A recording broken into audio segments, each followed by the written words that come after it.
Hello guys, hello, this is for Pisces. Welcome dito sa aking channel, Kapalaran 888.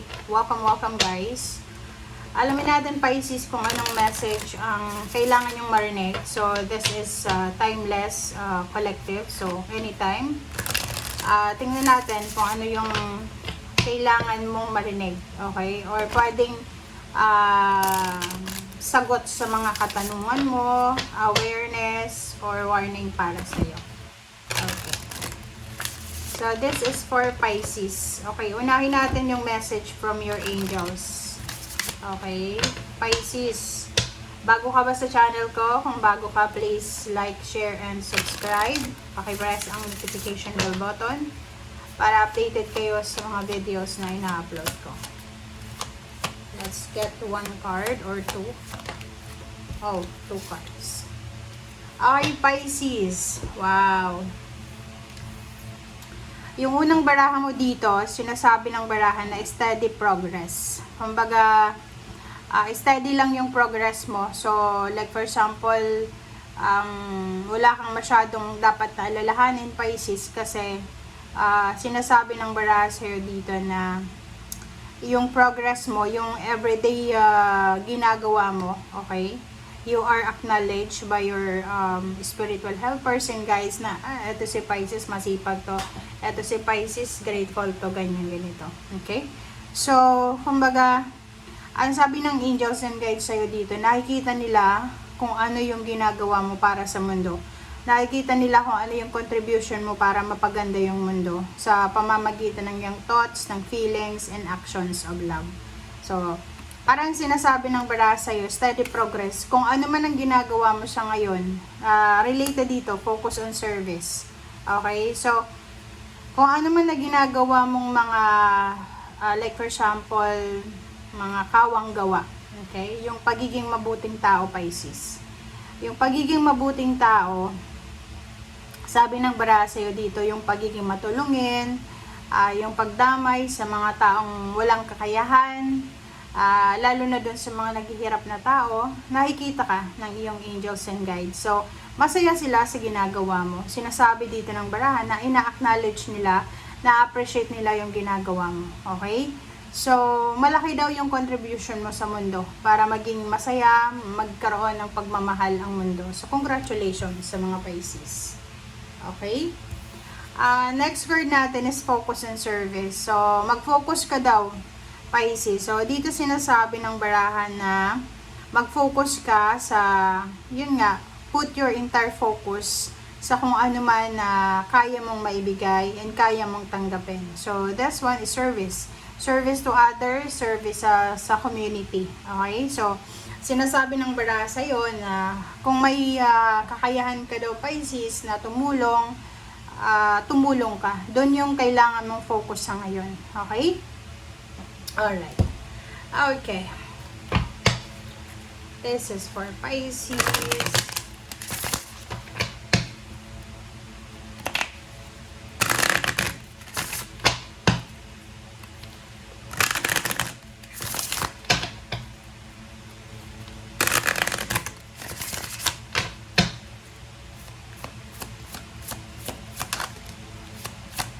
Neptune. Wow, Neptune. Ay, sa number 10 and number 2, Moon, Soul. So, dito sinasabi ng baraha sa'yo na yung, kumbaga sa lahat ng zodiac signs, ng water sign, or sa lahat ng zodiac signs, yung Pisces talaga, yung malapit sila sa angels and guides, sa spiritual helpers, sa universe. Yung parang, paborito sila, favorite sila. Bakit? Kasi, sa lahat ng zodiac signs, sila yung parang nagsasacrifice ng lahat-lahat. Makikita mo naman, di ba? Sila yung mga tao na palaging tinatapakan yung pagkatao, palaging tinatraidor. Sila yung empath, sila yung matulungin, sila yung mabuting tao, di ba? So, normal lang yun na sila ay maging paborito ng spiritual helpers and guides. Kasi nakikita, based dito sa readings mo, nakikita na mabuti kang tao. Generous ka. Kaya, siksik, liglig, umaapaw yung blessings mo. Kasi, mabuti ka. Okay? Mabuting tao. Walang sino man ang makakatalo sa taong mabuti. Kahit saan tayong lupalo pumunta, kahit saan ka man pumunta, mas maganda, mas talo ng magaling, ng matalino ang mabuting tao. Mas okay yung mabuting tao kaysa matalino ka, tapos hindi ka naman mabuting tao. Diba? Alright, so Pisces. First two cards tayo. Three of Wands and Page of Wands. So, sa nakikita ko sa'yo dito na there's a Pisces na nag-aantay kayo. You're waiting for something na, kumbaga, moving forward ka na. You're excited para sa upcoming, kumbaga, upcoming, ongoing na nangyayari sa buhay mo. So, you're excited sa ano bang mangyayari next year, ano bang mangyayari sa mga susunod na buwan, parang ganun. So, you're excited. You're waiting patiently. Okay, yun yung maganda. Yun yung maganda sa mga Pisces kasi hindi sila aggressive. They're going with the flow. Kasi, 'di ba, fish nga sila. Kasi 'di ba, yung fish hindi siya lumalangoy against the flow. Okay? Alright, the Empress and the Death card. So yun, there's a new beginnings and there's an ending. So Pisces, sinasabi ng baraha sa'yo, the Death card here is a transformation. So may magta-transform sa buhay mo para magsimula. So like for example, nakapag-desisyon ka na maging healthy na yung lifestyle mo. So syempre tatapusin mo yun muna yung sobrang pagkain, sobrang pag-inom ng alak, sobrang pagpupuyat, sobrang pagtatrabaho, yung mga sobra-sobra, kumbaga tatapusin mo na. So you're changing, you're transforming, parang ganon. So sa nakikita ko sa iyo dito, this is excitement. So yun na nga, you're excited para sa motivated and excited and inspired ka din para makapagsimula ng bagong routine, bagong trabaho, bagong mindset, parang ganon.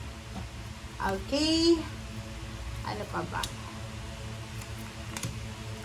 Alright, so next natin ay 2 of Cups and 4 of Cups, so 6 of Cups. So sa nakikita ko sa'yo dito, Pisces, sinasabi ng baraha sa'yo na ayaw mo ng, kumbaga sa relationship ito. Yung mga Pisces kasi, napaka-generous nyo, 'di ba? So napaka-generous nyo. So sa nakikita ko sa'yo dito, siguro kung may mga taong nakagawa ng mali laban sa'yo sa past mo, siguro i-let go mo na lang na i-close mo na yung cycle na yon kahit wala kang natatanggap na parang apology, ganyan. So, sa nakikita ko sa'yo dito, you're moving on, you're parang releasing yourself from your past. And sa relationship dito, nakikita ko, you need to be careful kasi possible na yung mga ex relationship, intimate relationship, or romantic relationship, or yung mga taong naging parte ng buhay mo, gustong bumalik sa'yo, you need to be careful dyan, ha? Okay, next is Knight of Wands, so, diba? Huwag masyadong excited, kasi ganun yung Pisces Like, halimbawa, yung dati niyang kaibigan, nag-away sila, and nagkaroon sila ng, like, parang ilang taon, dekada siguro. And then, nung naka-move on na itong Pisces na to, excited na ulit siya na makita yung kaibigan niya, diba? So, yun yung maganda sa Pisces. Napakabuti talaga ng puso nila. Okay? Yung ibang tao sasabihin na kasi ipokrito yung Pisces. No, nagkakamali kayo guys. Kung malalaman nyo lang yung kaloob-looban nila, kumbaga magbabaw ka sa kanila. Kasi hindi mo alam na kaya nilang magpatawad kahit hindi ka humihingi ng tawad. Diba? Okay, next is 4 of Swords. So nakikita natin dito, Pisces, sabi ng baraha sa'yo na lahat ng decision making mo kailangan dumaan sa meditation, sa reflection, sa prayer. So hindi ka dapat gumawa ng desisyon na hindi mo yan pinag-iisipan ng 10 beses. Expenses man yan, sa pera, sa emotion, sa travel, relocation, or whatever man. High Priestess, diba? Intuition, makinig sa iyong intuition, makinig sa sinasabi ng iyong konsensya. Okay? So, next is 8 of Wands. Sinasabi ng baraha sa'yo, maraming balita, maraming news good news na posibleng darating sa'yo, Pisces. Pero, ang sinasabi ng bara sa'yo, you need to be careful. Lalo na kung love life yan, guys. Like for example, may mga Pisces dito, kung babae kayo, may mga napapanaginipan siguro kayo. May, like for example lang ha, paki-comment sa comment section. If you're Pisces na ilang beses ka na bang nanaginip na may lalaki, kung lalaki ka, babae yung napapanaginipan mo. Na hindi mo siya kilala, tapos mga ilang beses ka nang nanaginip na palaging nandun siya sa panaginip mo. So, ang nakikita ko sa'yo dito, sinasabi ng barahan na there's someone na paparating sa'yo. It's either love life ito or it's either friendship or love life, or pwedeng mga job offer siya. So, maging attentive ka, Pisces. Kasi, ibig sabihin yan, pwedeng may magkagusto sa'yo, pwedeng may admirer ka, may stalker ka, ganyan. Depende sa kung ano yung sinasabi ng panaginip mo. Kaya importante na, pag may napapanaginipan tayo, pag naalala natin, isulat natin yun. Okay, yun. So, next card is King of Swords. This is new direction. So, yun. Parang nakikita ko, pwedeng you're married in a relationship na Pisces. Yun, may magkakagusto sa inyo. Mayroong tao na tatanggapin kayo kahit na hiwalay kayo, may anak kayo, parang ganun. So, congratulations sa inyo. Okay, next is 5 of Cups and 8 of Cups. So, dito sinasabi ng bara sa'yo na you need to be careful talaga sa mga darating na araw. Okay? So, you need to be careful para hindi ka magsisi sa bandang huli. Importante na i-separate natin yung ating emosyon sa ating isip. Okay? Yung parang wag masyadong emotional, wag masyadong sensitive. Pisces, kung may mga naririnig kayong mga chismis within these days, simula July 4 onwards, kung may mga naririnig kayo na mga kung ano-ano, huwag niyong papatulan, ignore nyo lang kasi temptation lang yan. Okay? Pagkatapos ng Mercury retrograde and then August, so pagdating ng September, magiging klaro na yung lahat.